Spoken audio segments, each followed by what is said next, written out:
Hey guys, today I thought I'd give you a biblical defense of the Catholic doctrine of faith and works. Because of the nature of this topic, it is going to be a very anti-Protestant video, the new Counter-Reformation.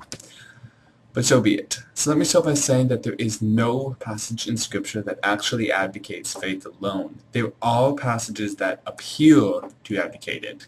But when you combine them with some other passages that clearly don't advocate faith alone, you begin to notice what the previous verses actually mean, which is usually that faith is necessary, but not necessarily self-sufficient. When doing biblical exegesis, that is, biblical interpretation, keep in mind that nothing in Scripture conflicts. If two passages of Scripture conflict, don't ignore one of them, but see how they work together. It's actually kind of what Luther did, ignoring one of them.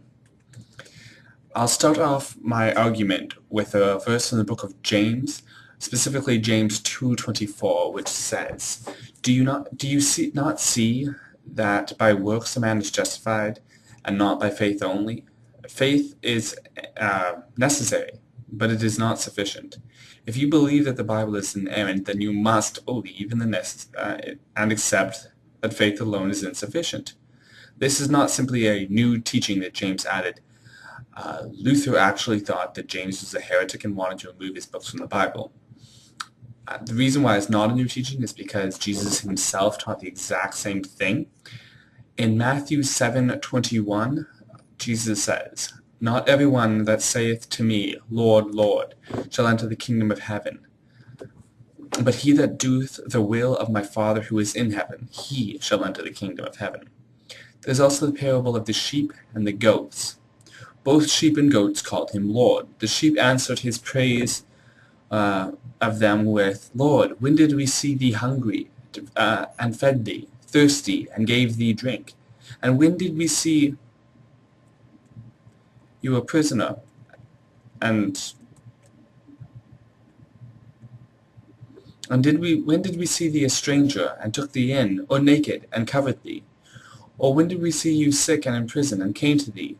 The goats answered the exact same thing. Jesus even says this in the parable, verse 44. Then they also said to him, meaning that the answers were the same. Also said to him. A little bit different phrasing, but according to the Protestant definition of faith, both of them should have entered the kingdom of heaven. But the goats were cast out because of their lack of works.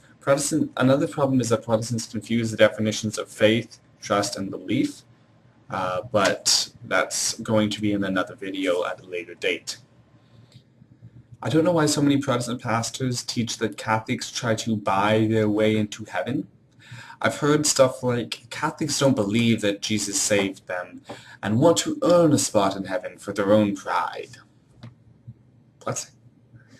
Do they not realize that the exact opposite could be said against them? Protestants don't believe that Jesus actually wanted to change the world, and so they're too lazy to do anything.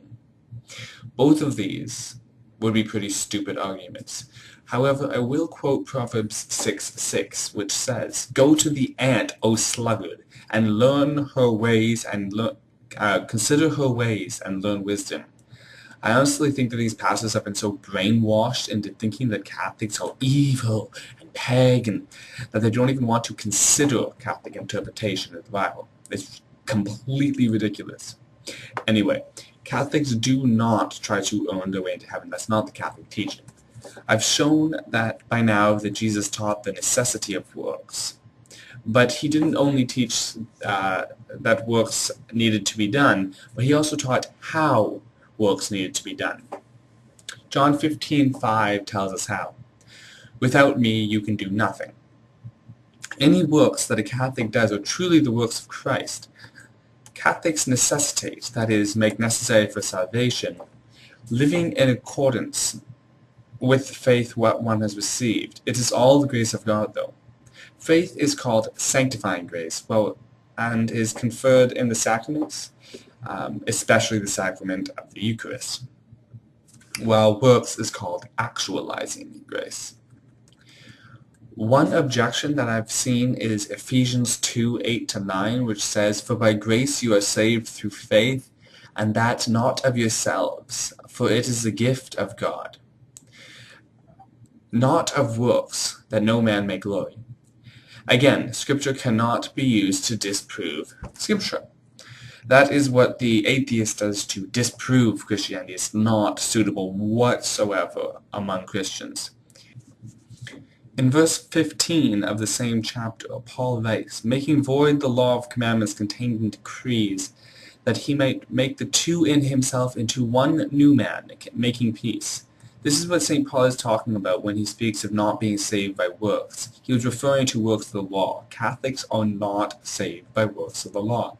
We do celebrate the feasts of the Old Testament, but we do not celebrate them in the way that the Old Testament prescribed, because we are not saved by the law of the Old Testament. This is perfectly fine because, as St. Paul writes, these old customs do not save us. What are the works that save? Works of mercy. Jesus spoke of this in the parable of the sheep and the goats. For the goats did not clothe him when naked, did not feed him when hungry, did not comfort him when lonely. Jesus did not intend to write a comprehensive list of the works that are necessary, because in other places in Scriptures there are other works listed as good. James 5:19-20 reads, "My brethren, if any of you err from the truth, and one convert him, he must know that he who causeth a sinner to be converted from the error of his ways shall save his soul from death and shall cover a multitude of sins." James is telling his listeners that works redeem people. This is the Catholic doctrine of faith and works. I am a Catholic. Here I stand. I can do no other.